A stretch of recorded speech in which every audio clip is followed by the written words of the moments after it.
Welcome everybody to the No Pants Show. I'm Susan Roque-Diatori, and I am just absolutely thrilled. We're here with Brian Kurtz, who truthfully needs absolutely no introduction. You are, a legend. The creator of the No Pants Project, Mike Shreve, calls you an ethical genius, one of the few in the world of marketing. Wow. I got to tell you, I just took the garbage out, and you talk about no pants. When I do wear pants, it's one leg at a time. So I never see myself that way. So thank you for saying so. But I'm just sitting here in my basement, minding my own business and talking to a fellow Mets fan. It's just, life is good. Life is good. Life absolutely is good. So let's get into it. We've got about 18,000 freelancers in various stages of freelancers. Some are still working the 9 to 5. They are in the process of making the decision of whether or not to go full-time in freelancing. Maybe it's a side hustle, various things. And they're from all over the world. Donna is in Scotland. Greg Reed is in Australia. We've got people in Brazil, Canada, all over the United States. So Mike talks about you being his go-to person to find out what's working now. Wow. And acquisition offers in the marketplace for maximum sales and exposure. I think for anybody in freelancing, that's obviously what we want, maximum sales and exposure. So we'll start off with the general question, how? Yeah, that's a tough one. I mean, there's so many directions we can go, and I have a lot to say about this idea of freelancing and the romance of freelancing versus working for the man and all of that kind of stuff. So I do want to make sure we talk about that, because I have I have a lot of opinions on this idea of intrapreneurship as opposed to entrepreneurship. Oh, no, that's interesting. Let's start there. We talked with Will Reynolds of Seer Interactive. Right. And he didn't call it the romance of freelancing, but he's like, listen, most people aren't gonna, your business is not gonna make it. Really map things out, figure out what you want to do and cost it out and, make. Yeah, I think what I talk about a lot, and I've written a lot about this, is that, I was lucky. I worked in a company that I didn't found. I wasn't the founder, but the founder found me. And so when he found me, and I found that it was a really good place for me to live and to grow and to learn. And I went a lot of years. I'm not going to tell my whole life story here, but my point here is that this idea that if you work in an organization full time, and that's a more demeaning situation than being on your own, that is not where your head should be. Now, it could be you could be working for a lousy organization for a terrible person, and I got to get the hell out of here and go do something else. But my point is that it's not an either or just because you're working for someone else and actually getting a paycheck. So what I always talk about is, what are the opportunities within that organization where you can be intrapreneurial? So if there's no chance, like if you're in a big corporate environment and you have this itch to do something or be an inventor or initiate something, it probably will be tough to be entrepreneurial in a big corporate environment, Fortune 500, that type of thing. But if you're working for another entrepreneur, or you're in a company that's privately held where people value your judgment, your decision-making, spend a lot of time thinking about the things that you can make a big difference on in that organization and get noticed. I mean, the old story about make sure the person who signs your paycheck knows who you are, knows what you're doing.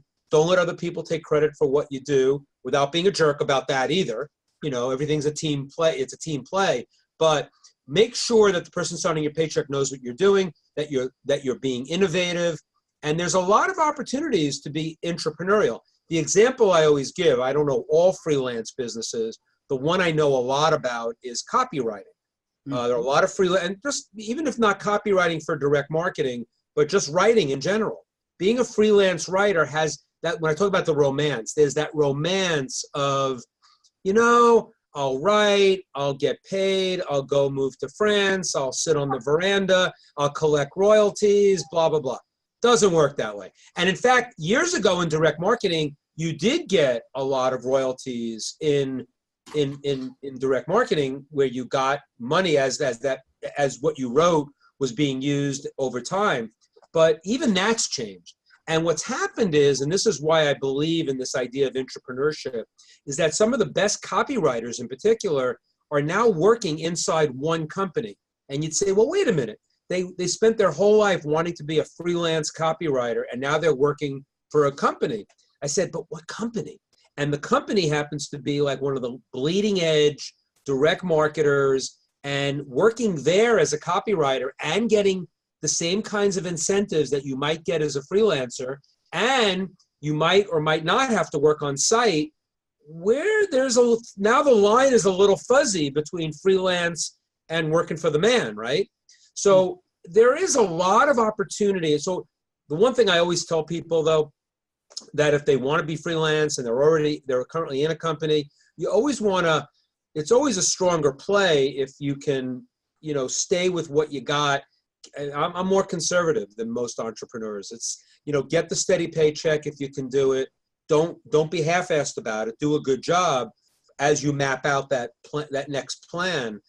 But sometimes, because the next plan has so many aspects to it, you do have to quit the day job.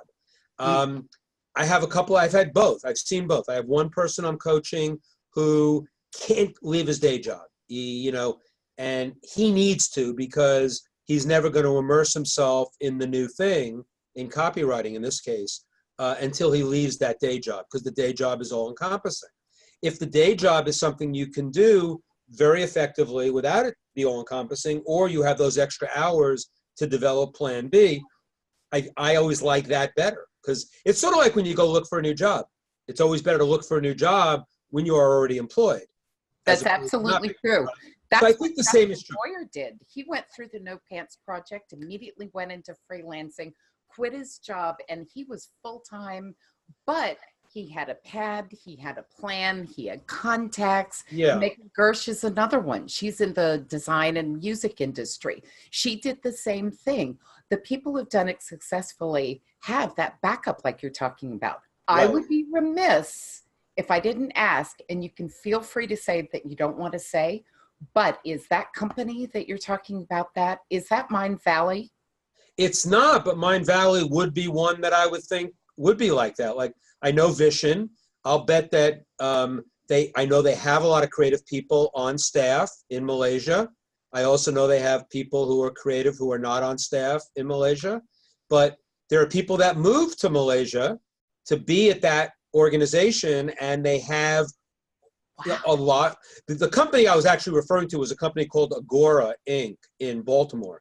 Mm-hmm. They also have offices all over the world, but the Agora is sort of going back to bleeding edge. They're bleeding edge in newsletters, online newsletters, financial products, health products. And so the copywriters for years, that was a place, if you got a job, a gig, doing a package for Agora, writing for Agora was a big deal.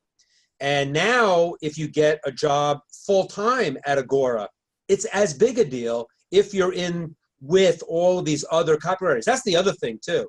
There is value. You have to wear pants, but the idea of being in an office and meeting in the hallway, if it's all men, meeting in the urinal, or meeting everybody by the water cooler or whatever, there's value in especially in a creative environment. Like, a lot of your freelancers, I'm sure, are in creative environments, and some people can be super creative sitting at home. I can.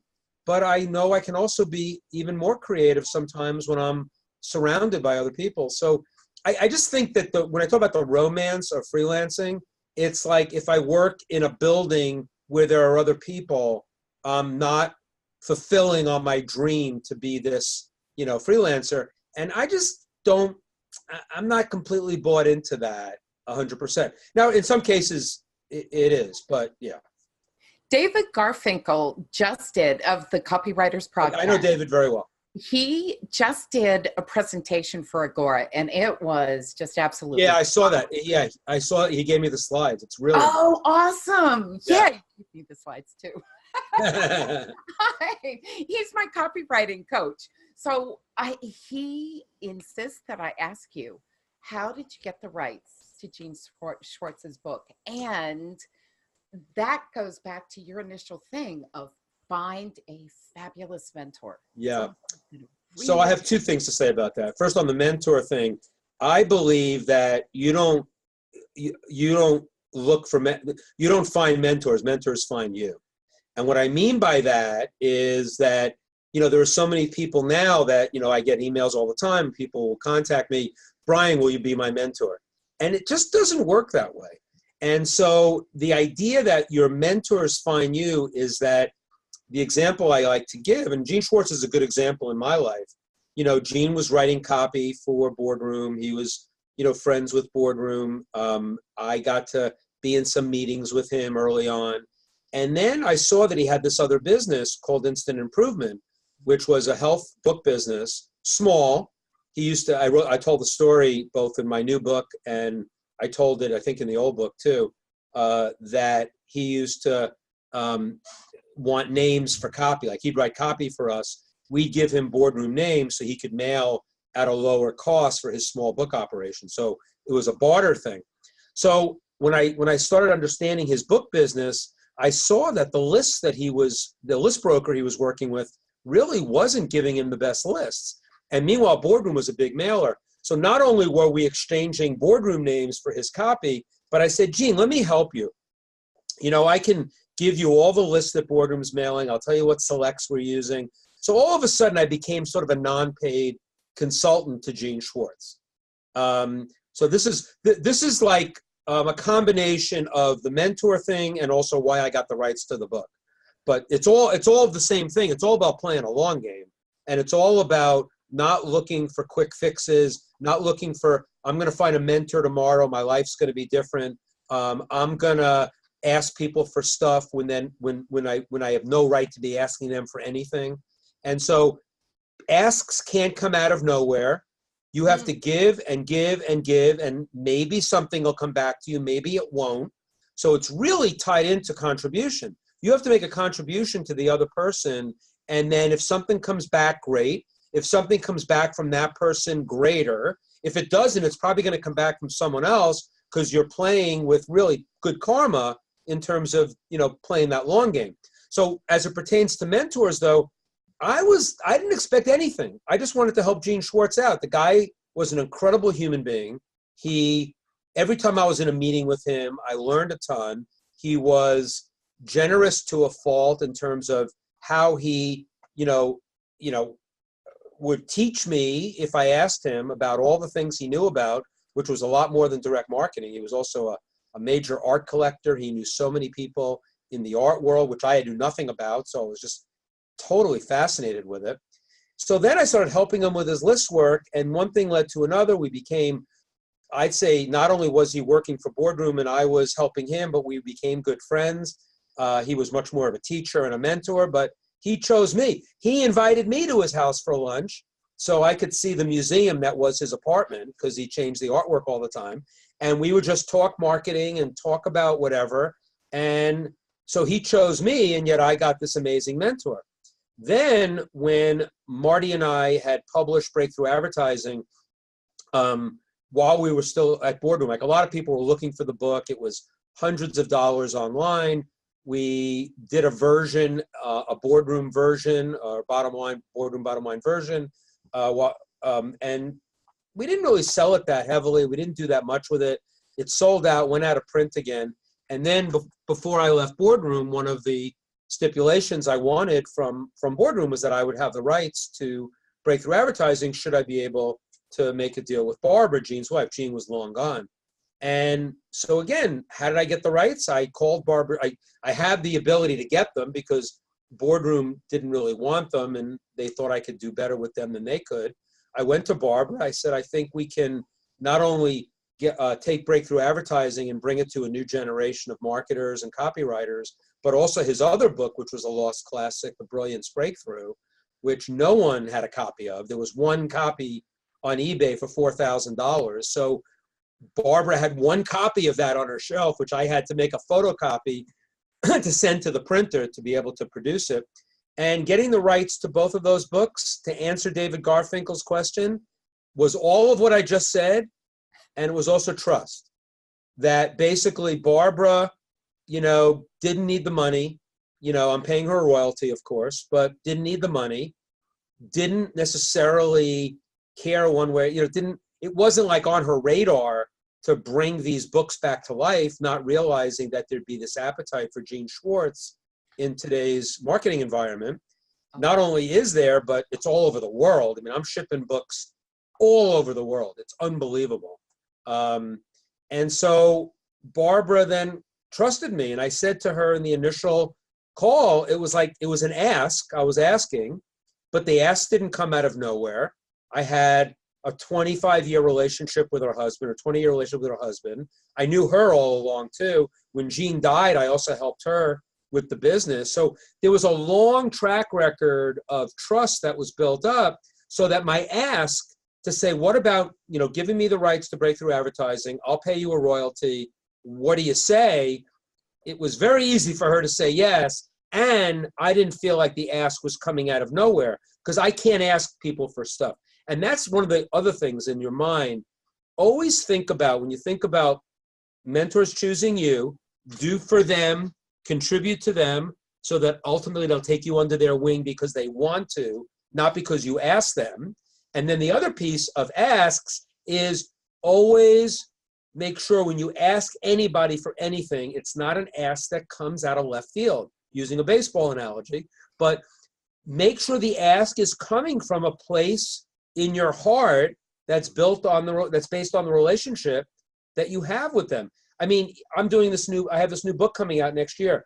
Just asking people to mail for it will be a big deal for me, because I don't ask people for stuff. And all of my friends and everybody in the industry is saying, this is the time you come out, and it's an ask, and the ask will not be an ask that's coming out of nowhere, because the book is about playing the long game.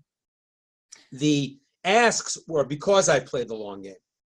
So that's actually how David Garfinkel became my copywriting coach. He was doing some social media advertising for the Copywriters Podcast. I had friended him on Facebook. We had talked for a little bit. He was one of the early interviews on the No Pants Show. And I sent him a message. You need to take that down. It's awful. It has creepy, threatening movie music. Let me interview you. I will fix this. It'll be great. And so I just started doing that, not looking for anything. I'm not a copywriter. And he's like, okay, you're going to learn copywriting. And my background is journalism. Copywriting is. You have quite a background. I looked you up. You have an amazing background. Thank you. Okay, so I'm just going to fangirl here for just 2 seconds. I have talked to all kinds of people, presidents, politicians, movie stars, like a bunch of people, and you are one of the most gracious, thank you, wonderful people that I've ever met. Oh, thank you. That's saying a lot. I read your Wikipedia page. I was pretty blown away. So we've got a bunch of questions. Oh, good. Dee Ivins is setting up a business for emailing in the real estate industry. She's been looking through a variety of industries. And so that's her business. How does she wants some tips on cutting through the clutter, how to distinguish yourself. Is that branding? Is it personal branding? Yeah. And then it's also kind of a mindset question of cutting through the clutter. Right. So I talk a lot in my book, and I've talked a lot in my blogs about the 40-40-20 rule, which is the rule in direct marketing that says 40% of your success in your marketing campaign is your list, 40% is your offer, and 20% is your creative and copy. Now that's for the David Garfinkels of the world. That's not to say that copy is half as important as offer or list. It's just that if you start with great copy and you're going to the wrong list with the wrong offer, you're dead in the water because there's nobody of interest that's going to respond. If you start with list, and I think list is 41% actually. I call it the 41-39-20 rule. And 41% is list. You've got to get that list nailed down. So first you do the list. I'll get to differentiation in a second. But copy is where you differentiate. List is where you decide where's the audience that wants, that you're going to resonate with the most. Now, real estate to me is you can get lists. I mean, if she's local and doing real estate in a local market, everybody's sending the same postcard, which houses they sold, or maybe they're offering a steak dinner at Ruth's Chris and you come in, and if you have a house that's going to go on, a lot of financial planners do that too. So if you look like everybody else, then you're going to get what everybody else gets, which is an occasional sale, and it's, you know, kind of doing marketing on a dartboard. But if you start being much more personalized, figure out niches. What is your niche? So in real estate, maybe even though you can sell any house to anybody, for example, why wouldn't you want to start with some niche? So maybe I only want to sell to people who are elderly, who are looking for ranches. I'm making that up. In my town, you can't find a ranch, so it's irrelevant. So the list would be 0. But I'm just saying that becoming a specialist before you become a generalist is the most important thing, because then the offer you make is going to be specialized to that person, and then the copy you bring in to that list, it's going to feel like it's just for them. And so how you get past the clutter is talking to people like they're human beings. I always say lists are people too.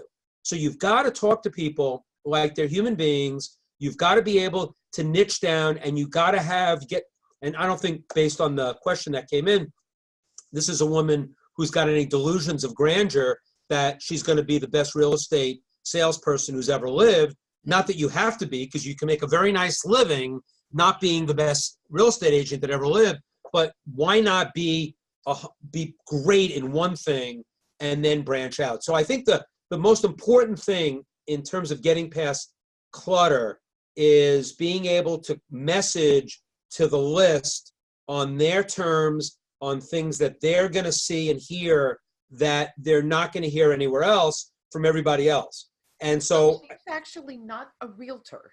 She is setting up an emailing copy business and copywriting, and also Facebook ads. I mean, this woman has the most amazing heart ever. Okay. And so what she wants to do is serve the realtors in her area specifically, and then in general, So them connect to their clients. Right. Okay. So even better. So basically beat them at their own game. Most realtors have no idea what they're doing marketing wise, because they all do what everybody else is doing. So she's going to teach realtors how to be better marketers.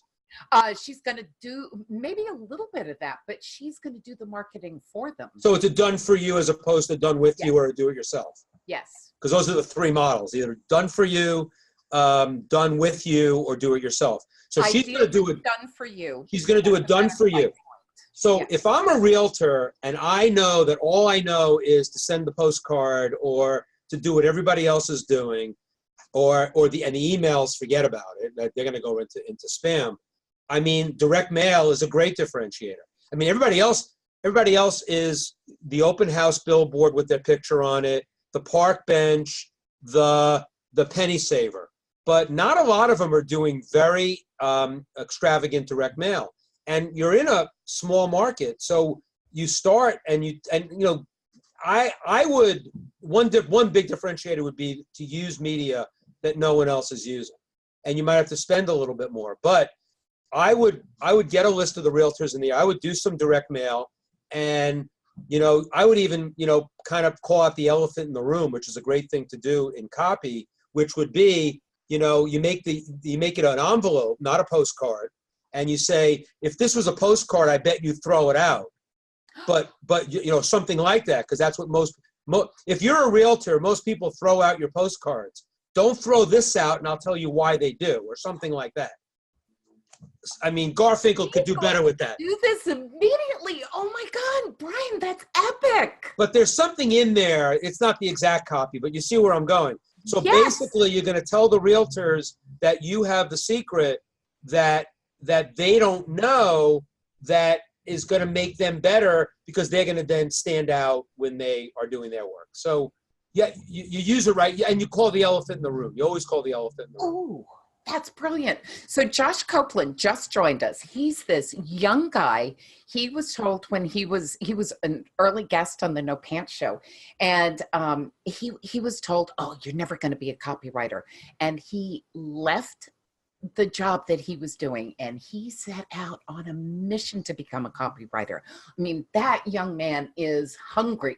Now he's not married, he doesn't have kids, he can afford to, you know, play a little bit more than some of the older people, play without a net a little bit, but talk a little bit about the mindset. Anna, for example, is kind of stuck. She's like, okay, I know that I need to get out and do stuff, but I do something and then I stop. Then I do something else and then stop. I don't know. For me, the mindset, because I was in this entrepreneurial environment for so long, and then went out on my own. Only, you know, by the time I went out on my own, I was already completely on my own, 56 years old.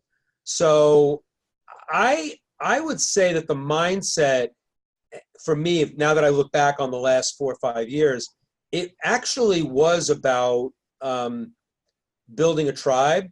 I think everybody needs, Jeff Walker, my buddy in marketing, says everybody needs a band, right? Everybody's looking for a band. And so I think the mindset, so the idea that I'm going out on my own and that I have to go it alone is kind of crazy when you think about it, because it's actually just the opposite. Maybe you're no longer working in an environment, but you've got to be around people who have whatever that mindset is of abundance over scarcity, as Dan Sullivan would say.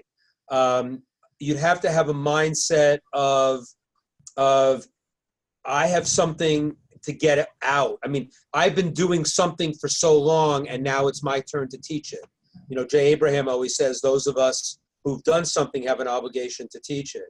So whatever we're doing, I mean, like you're doing it, you've been a journalist your whole life, and I feel like, right, you probably feel like you have this obligation almost to bring these guests in, to bring even more, and you've got the ability to get out to more people now with not just one platform, but multi-platforms. So I think I take this show very, very seriously. I bet you do. I could tell.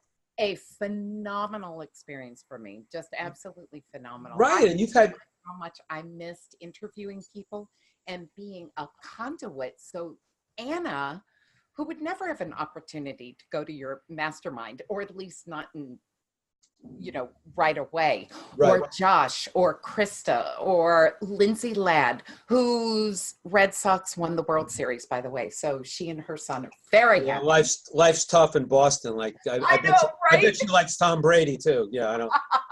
I'm a Jets fan, so yeah. No, I get Lindsay. So you know, right. you can't really so, talk. But on the mindset thing, I mean, it's a lot of different things, and everybody has. I'm not a personal development guy, so there are a lot of other people who could teach that better than me. But for me, you know, one of the biggest things is that, you know, I blog every Sunday morning, and the fact that I know I've got a tribe that, you know, at least they're going to open my emails at a 20% clip, and they care about what I have to say, and and that I get input from them as far as things I could do better. So it's really, the mindset is, I guess one of the things is, you know, if you're the smartest person in the room, you're in the wrong room. And so I'm 60 years old. You know, you're telling me what a legend I am, and I'm telling you, I'm the pants I'm wearing, you know, went on one leg at a time. So I think I just wrote about this for Thanksgiving. I talk about this line between, gratefulness and envy. And, you know, the idea of being around super successful people all the time can get tiring if you are envious. It never gets tiring if you're grateful for really tapping into their greatness.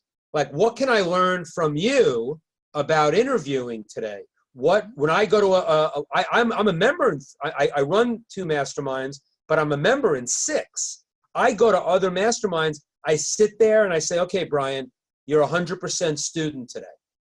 You know, I spent last week teaching a lot more than learning, although I learned a lot too by teaching, but now I'm 100% student. because I don't know what the hell they're talking about on this new marketing technique.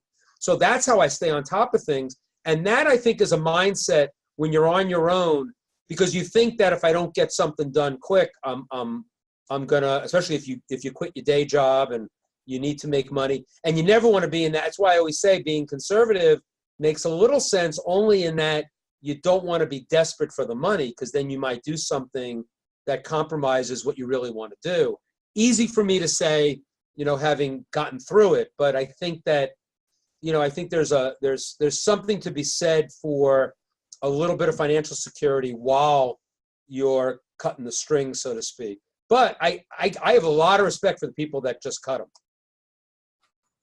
There's something to be said, especially if you're solo and don't have other people, especially small people, who are counting on you. There's something to be said for casting off and then just chopping that off. So you gotta go and you gotta do it. But I still think that you really want you still want to surround yourself with people that are going to tell you the truth. If you have spinach in your teeth, right? I mean, people who aren't gonna just blow sunshine up your, to tell you how great you are, how wonderful it is that you went out on your own. I mean, the joke that I always have, like, I go out for dinner, in my town. It's a fairly affluent town, and not that I'm as affluent as many of the people in the town, but we go out for dinner, and this one's a doctor, and this one's a lawyer, and this one's an accountant. They can explain what they do, and when I try to explain, I run some mastermind groups, and I write books, and I go on podcasts, and like, they're looking at my wife like we're gonna have to sell our house soon. And it's sort of like if you say you're a consultant, people assume you're unemployed. And so, but the mindset you have to have is that there's no apologizing for being bold and not having a line job and all the things that I said. Even though I can go both ways on the conservatism versus the cutting the strings. You make a good case for it. Some people aren't cut out for it, and there's a lot of ways to do it. But whatever you do, though, you don't want to be on the tightrope all by yourself. And I think being committed to, whether it's accountability groups with people who tell you the truth, mastermind groups where people tell you the truth, where you can get on hot seats on a regular basis, tell people what your biggest challenges and opportunities might be, get feedback. If I always say, if two people who know and love you tell you something, take it in.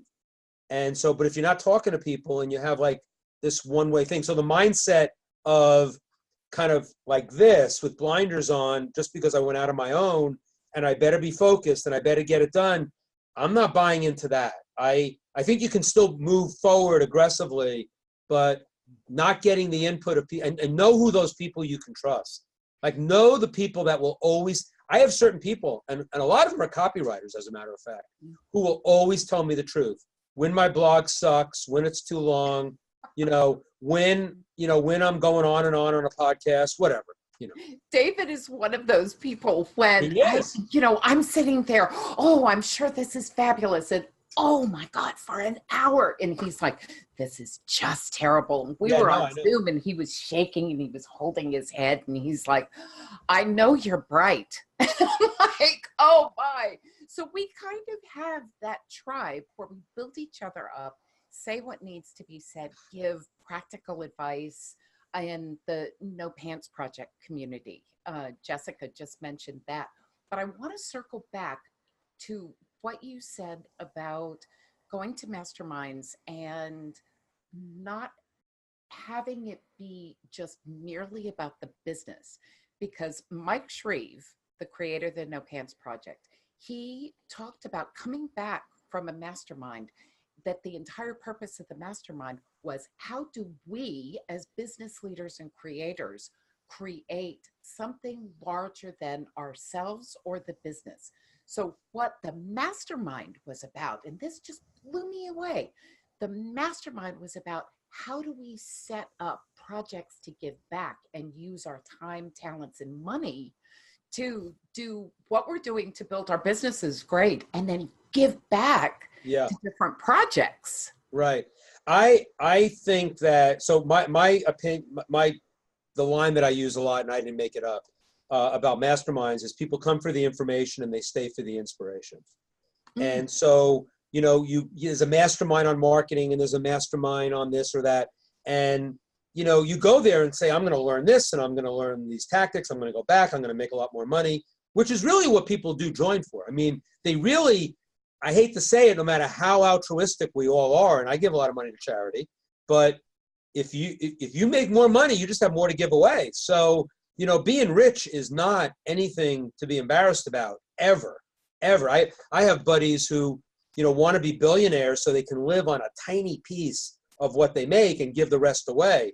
And so this idea that it's not just giving back. I mean, Dan Sullivan has this expression that, entrepreneurs don't have to give back because they never took anything.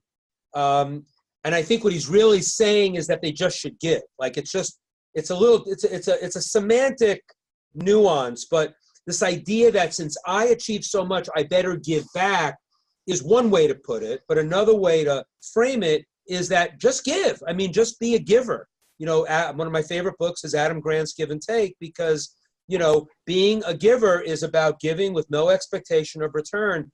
That's giving with unconditionally, because stuff is always going to come back when you're putting out so much good karma into the world. So as far as like a mastermind that's just based on how we all give back, I'm not sure I would join that. What I would join is, and I have joined, masterminds of the most incredible entrepreneurs I can find who are making the most money and the biggest difference in their business, because it only naturally is going to move to a discussion of how do we all band together? How do we partner? How do you reach another million people? How do you reach another million people? How do you build your list? That's all about giving back, if you want to use give back. And one of my favorite entrepreneurs on this subject is Yannick Silver. Yannick is a great friend of mine. He's actually going to speak at one of my masterminds. He was in the internet marketing space as he's a badass. I mean, he's just an amazing guy, great heart, great marketer, like really understood the marketing, but he always felt there was more. And he wrote a book called The Evolved Enterprise. And it's all about this. Like, he has all of these, I don't want to go into his whole system, but people should get the book.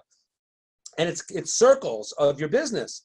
There's the work and there's the charity piece and most of the people, if you get in the right groups, I won't say that the giving back piece will take care of itself, but it actually will if you're with the right people. I think truthfully, it was an addendum. It wasn't a mastermind group designed specifically. It won't be. If you're with So I was just, so I've. But that's what's going to happen when you're around game-changing entrepreneurs. That's what's going to happen. In fact, Dan Sullivan just launched another group in Strategic Coach. He calls it Game Changers, and he's taking his concepts for entrepreneurs and now building in a deep collaboration piece. And I've always been that. I mean, I've always said that the reason why Mariano Rivera is behind me on my wall, even though I'm a Met fan, and Mariano Rivera pitched for the Yankees. So those of your readers or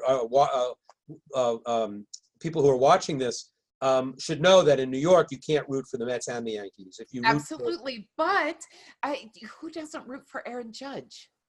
Right? I mean, yeah, he's a good guy, but I mean, amazing. Right. So Mariano Rivera, who was the best at what he did, he was the closer for the Yankees. He was the relief pitcher that got the last 3 outs. But the thing I always said about him is that, and the reason why he's up on my wall right behind me, is that competition is coexistence.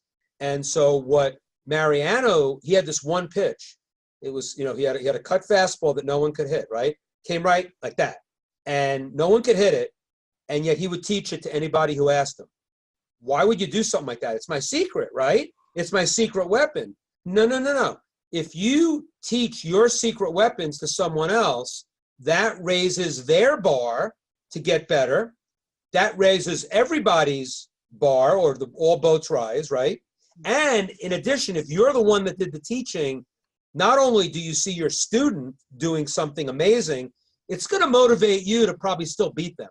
Like, when like you see them in sports all the time. the mentor quarterback, like Brett Favre taught Aaron Rodgers how to be a great quarterback. The day Brett Favre got traded off the Packers, do you think Aaron Rodgers wanted to prove that he was better than Brett Favre? Not because he hated him. And, hopefully Brett, I don't know what, their relationship might have been a little more strained. I don't know. But it's competitive. But the point is that competition is coexistence. And I did that my whole career. I mean, with direct marketers, if my list worked and your list worked for the same person, all boats rise. I don't have to compete against you. I actually coexist with you. And in most marketing environments, that's what happens. And that's why mastermind groups share the way they do. And that's why mastermind groups end up being about everybody collectively doing 1 + 1 = 9, to do a lot more. So that's why it happens. And so that's why Mariano's behind me on my wall. And I also know that he's got number 42. He does. And I just bought a pop socket for my phone, and it's a little baseball with the number 42 on it. Oh, I love that. Yay. I just so love that you're a baseball fan. Before we get off the topic of baseball, I promise we're going to get back into marketing because you said something and I heard it. We're going to circle back to that. But I've got to ask about your very unique bucket list idea. What is the one thing that you are desperate to do? So I've been umpiring baseball since I've been like 16 years old. And so now at one point in college, I thought I might go to umpire school and try to become a major league umpire. I mean, of course, a lot of people in marketing today say, why the hell would you ever want to, what does anybody ever want to be an umpire?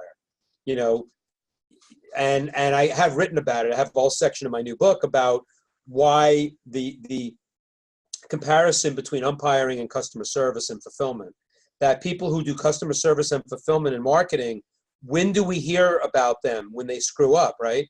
When do you hear about an umpire? When they screw up. If the umpire is making all the perfect calls, very rarely do you hear, nobody came to the game to see the umpire, and nobody came to your website to get screwed by, the checkout page. So, or that the book came damaged. That's not what they came for. They came for the information. They came for the baseball game.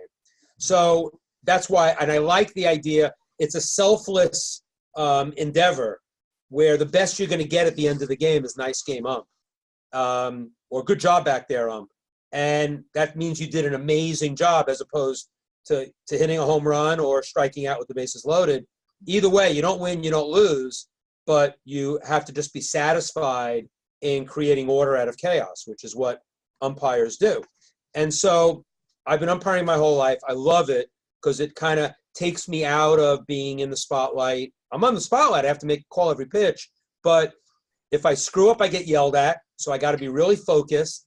If I do a great job, it's just very satisfying without people like, you're the best, you're the best.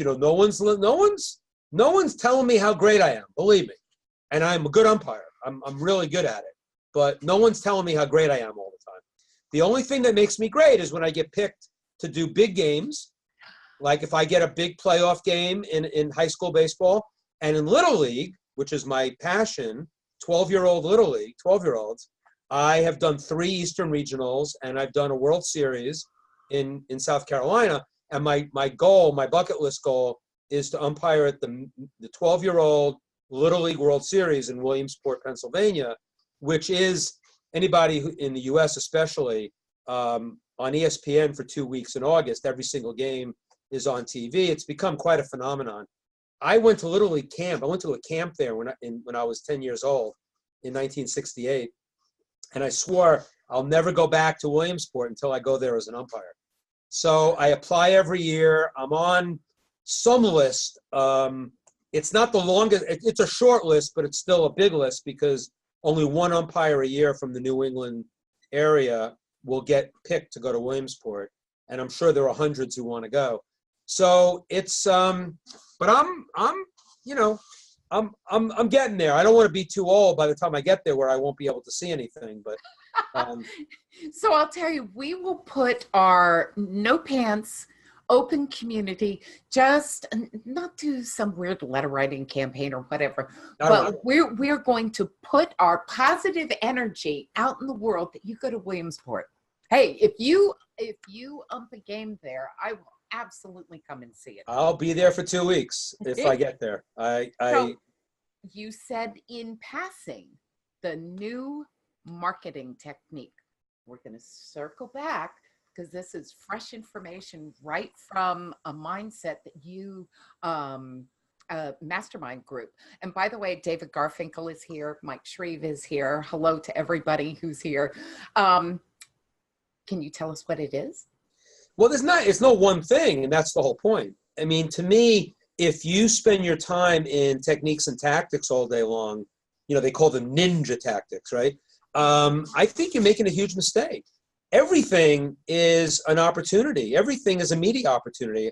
An investment banker in New York gave me a quote many, many years ago, and he says, when not that many years ago, maybe we'll call it, actually it was about 2000, but there were we didn't even have as many media opportunities back then. And he said, advertising opportunities are now infinite. And what that means is that when I was growing up in direct marketing, it was more finite. There was direct mail, there was print, there was TV, there was radio, there were inserts, there were just a bunch of things.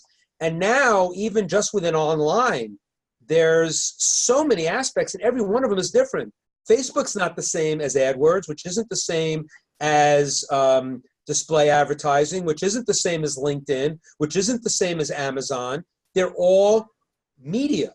So when you look at so understanding as many of the techniques as possible, but putting them with a fundamental knowledge of direct marketing, which has not gone away.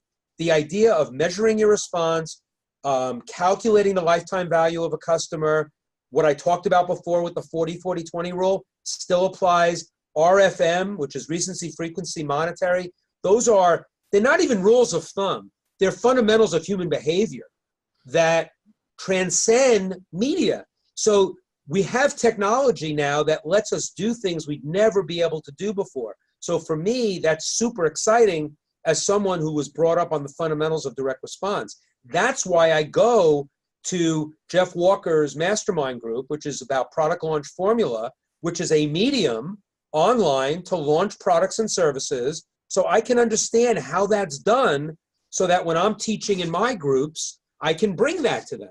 I can bring them the watts. It's all the watts. There's a lot of watt. So I want to know everything that's going on. But if you think it's one thing, Dan Kennedy always says the most dangerous number in business is one. And one medium, one employee, one anything, right? So one thing is just not the way to look at where we are right now. This is the most exciting time ever to be a marketer because of all the choices that we have, all the different capabilities we have, and we still have copywriters like David Garfinkel who can write in any medium. Why is it that every great copywriter alive today who wrote for direct mail in the early 1980s with me can all write now online?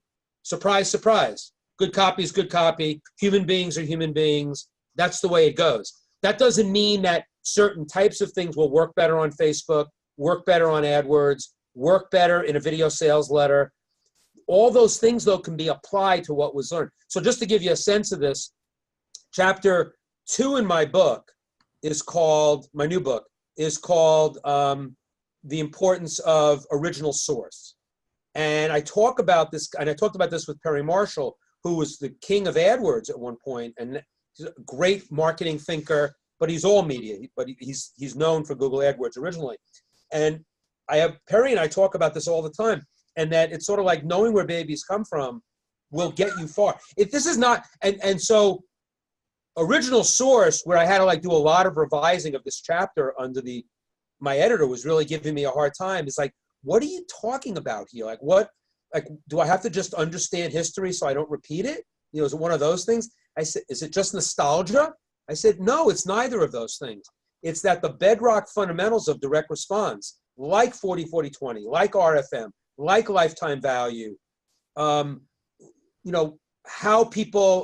certain copy approaches work for different types of audiences, how you niche down, all of those things apply no, if your medium is offline or online today.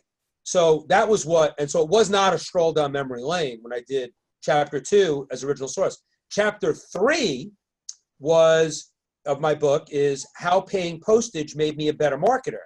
And that chapter is about discipline, because in direct mail in the 1980s, again, it's not because I did it better. And I'm not being I'm not even a grandfather, but I'm not being grandpa saying, you better do it the way I did it in 1981. No, absolutely not. You don't want to start your business on direct mail. It's way too expensive. However, when I had to go out in direct mail in the 1980s and pay for printing and for postage and for copywriters who were charging me $30,000 a package, I better be sure about what I was doing before I went out in the mail. Now, fast forward to today. You can send out an email any time of the day, anytime you want. The barrier to entry is so low. And on the one hand, that's really sweet. You can start making sales really quickly and do some cool stuff. It also could be the bane of your existence and can put you out of business so quickly because you don't even realize who you've alienated because they're not even going to tell you. Whereas in direct mail, I knew exactly. My response rate told me. You can't even look at response rates in email. It's 0.0006 instead of 6%. So you have to have, if you have those direct marketing, and the whole chapter is about the fundamentals that I learned in direct mail and how they apply to everything we do online today. And that's sort of the bridge that I'm trying to build. And there aren't that many people who were around in the 1980s who are even interested in doing that. So in that respect, I'm one of a select few, and maybe that's why, a few people want to listen to what I have to say, which is nice. And the fact that I have so many people on my list who are under 30 years old, very, very satisfying to me. And they're not unsubscribing. If they were under 30 and they were unsubscribing, I got a problem. But they're under 30, they're sticking with me, and they do want to learn these fundamentals. And frankly, they're way smarter than I am when it comes to applying those fundamentals to the new media. I'm not a Luddite, but I'm no technologist either. My assistant's got to convert my PDFs to Word for me. I'm just not into that stuff at all. But I really do understand direct marketing fundamentals as well as anybody I know. And I don't think that you'll be going into battle with so many more weapons not just if you read my book, but follow all these books that I recommend. Follow Gene Schwartz in Breakthrough Advertising. That I got the rights to it is the tip of the iceberg. That the book is readily available to a new generation. That's the story. You're the news person. That's the story. So it sounds like when you build a house, you can put in smart technology, you can have wind and solar energy. You can do all of these creative things. But when you build the house, the foundation is exactly the same. Or else all of the bells and whistles are going to mess up. Great analogy. Okay. I think, though, you did ask me a question. The question you asked me when I went on that whole spiel was something to the effect of, almost like what's the one thing if there were. So there isn't one thing. I answered that. But I look at what you could put together in a marketing program. And Perry Marshall talks about this better than I do. He has this thing called Maze 2.0, M-A-Z-E 2.0. And he talks about looking at all of the available media in different quadrants. And the quadrants being, one quadrant is, it's two axes. One is it's live versus recorded, and it's online versus offline. And so you could put almost any media in any one of those quadrants. And the thing is, you don't have to be in all of them, but be in one in each quadrant, because then you'll feel like you're everywhere. And so I love that concept, because I think too many marketers today think as soon as something new comes out, they better be in it or on it, or they're going to be behind the curve. I don't know. I don't know that Facebook is the preferable thing to do if you're doing certain types of marketing. Like, if you want to ascend to a very high ticket product, starting on Facebook could get you there, but I'd rather start with something that's going to qualify my audience a little bit better initially. whereas Facebook with a free plus shipping offer might work better than something else. So I think you have to address it. And so on the one hand, it's tempting as entrepreneurs, we drink from the fire hose. Every new media looks like a shiny object that we better get into, or we're going to be behind. And meanwhile, I know people that are, believe it or not, doing great stuff with direct mail and having direct mail and physical product work in sync with their email marketing. And I'm loving that. I mean, I want to do a presentation, if they'll let me, a traffic and conversion on what I call O to O to O, online to offline to online, and how you can toggle. So many of these online marketers are actually promoting to an older audience, a 50 plus audience. Those people aren't allergic to physical mail. And I got to tell you something, and they have money and time. They have money and time. I love mark. People say, oh, Brian, you better get a younger demographic. Those people are all going to die. I said, you know what? All I got to do is be relevant for the new 50-year-olds, because the ones that are 50 now, they got money and time. I'd rather be marketing to them than to 20-year-olds who have no money and they don't really have the time to spend on the kind of marketing that I like to do. Now, having said that, you still, it's amazing how many 20-year-olds still walk to the mailbox and will, if you sent a 20-year-old a lumpy piece of mail, my guess is they'll open that before their next email. I think you're absolutely right. You know, I've tested it. A fabulous artist, Sumax Amen, who just does these really creative, wonderful things. And he posted that he's got these Christmas cards of Santa up there. And I looked at that and I'm like, you know what? I need to get Christmas cards. One, I just love his art, so I want to support him. But two, it got me thinking, wow, snail mail. Everybody loves snail mail. That's fun. Let me take it a step further. So I wrote a blog post called Christmas Cards in July. And the blog post was about, it actually was the inspiration for it was, I was at the post office. I'm standing behind a guy with like 2 full shoe boxes of Christmas cards. It's around this time of year. It's around December 1st or December 5th or whatever. And I'm looking at it, I'm thinking, all right, he's going to send out those Christmas cards. He's going to feel really good, right? I sent out all these Christmas cards to everybody I knew, probably a couple of hundred of them. And then everybody's going to get that Christmas card and they're going to open it. Oh, John sent me a Christmas card. And then, you throw it out. I'm thinking, well, of the just a little thing that I thought of that 200, how many of those people are like the super VIPs in your life?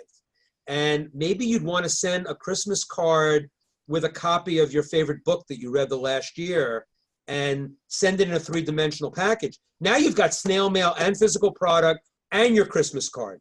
Then I took it a step further. When I talk about Christmas cards in July, there's a whole section in my book about this, but I talk about the power of regifting.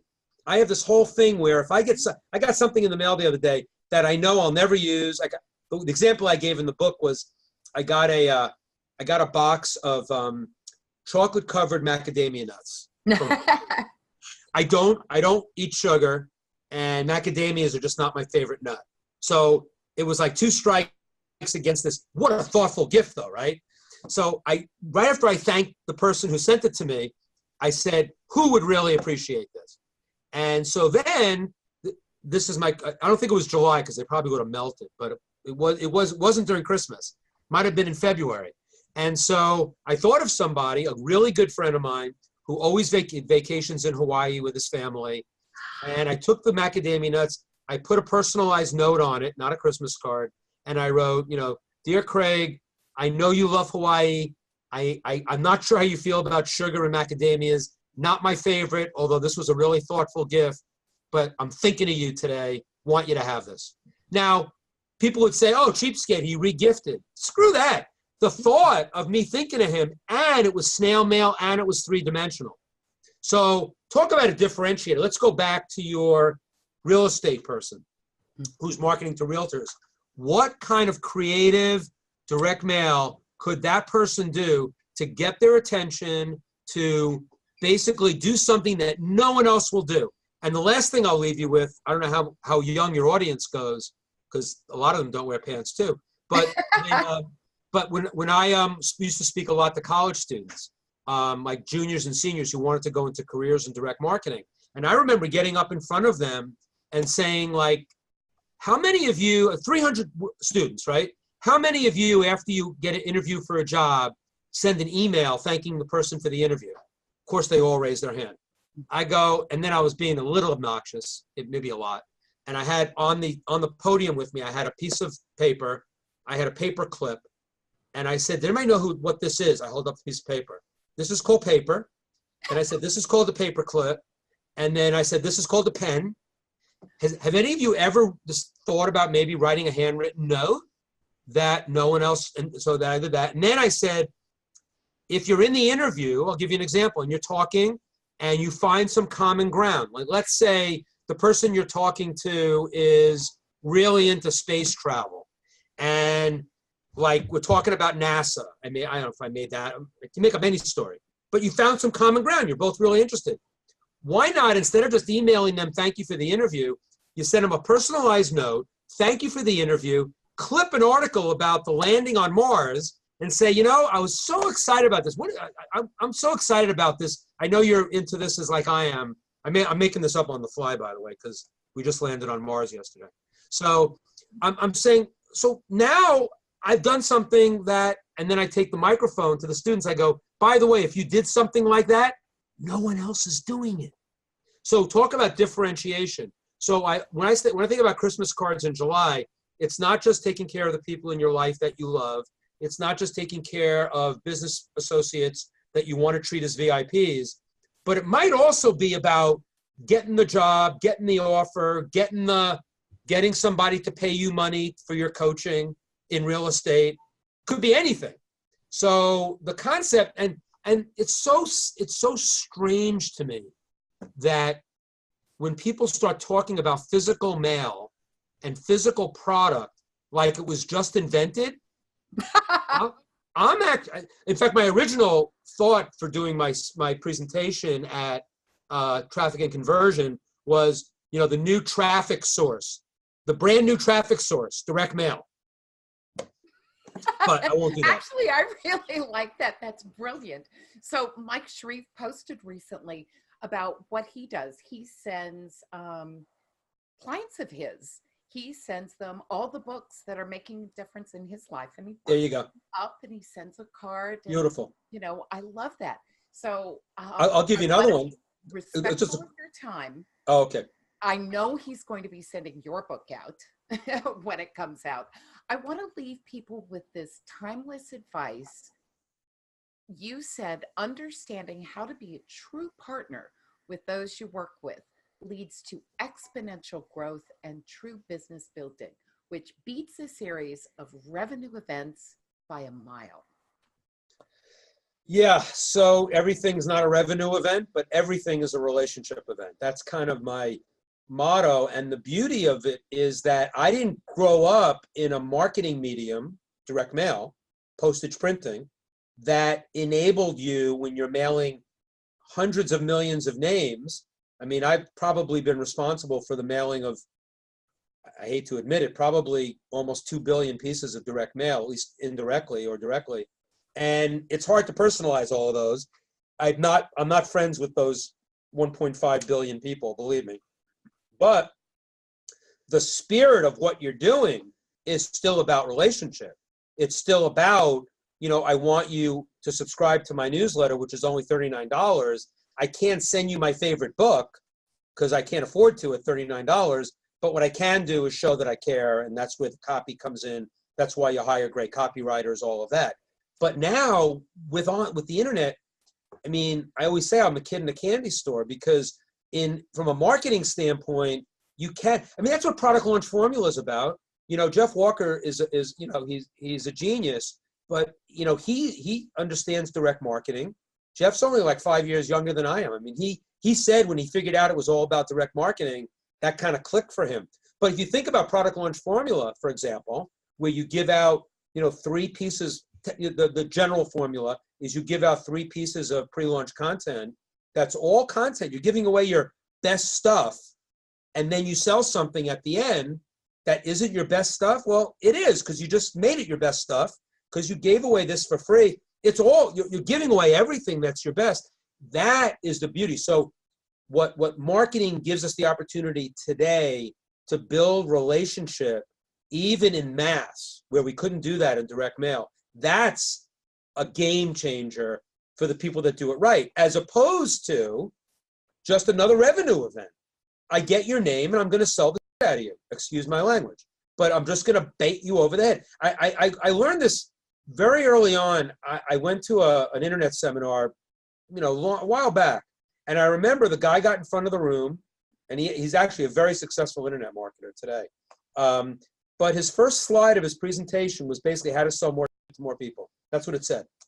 I said, well, maybe he's going to do it with integrity and all kinds of relationship building. Great.